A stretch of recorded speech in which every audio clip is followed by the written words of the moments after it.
Hi there, Steve Kaufman here.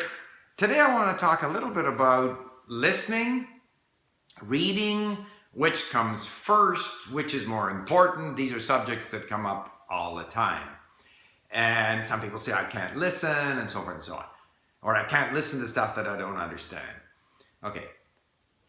To my mind, the most important sort of activity in language learning is listening. And good listening comprehension is the core skill, all right?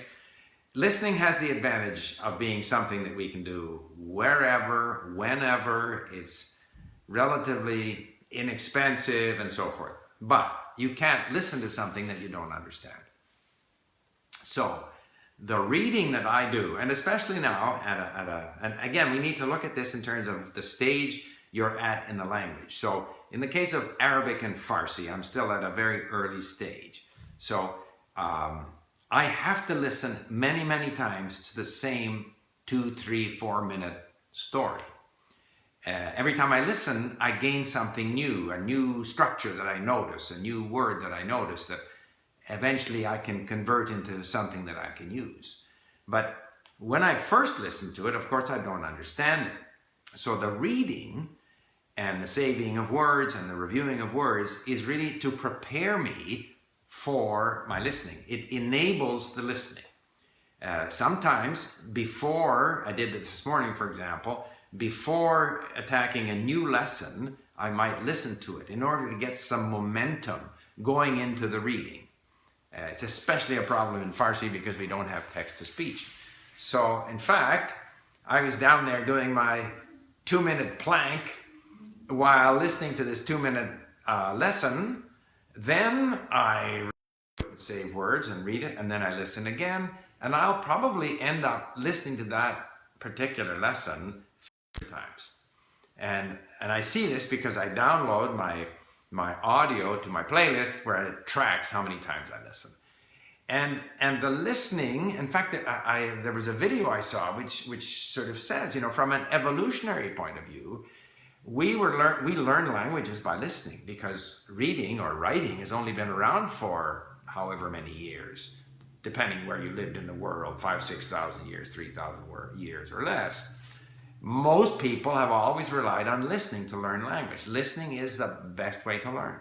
But we can use reading to help make the listening more meaningful, to help us learn words. But listening is the key. And so but this is in the early stages. I think at a later stage, when we are now more comfortable reading, then we can read books, and the more we read, the more we learn about the language, and we can guess about the meaning, and reading is a powerful way to improve your language skills, even in your own language. However, especially in the beginning, the key, I'm increasingly convinced that the key learning activity is listening, and we need to listen a lot. But we need to do all the things necessary to make that listening activity meaningful. And that means reading and reviewing, occasionally referring to grammar, so that when you listen, you start to notice some of these structures, some of these phrases, some of these points of grammar that you might have looked up and then subsequently forgot about. So, in fact, this refers back to my plank there.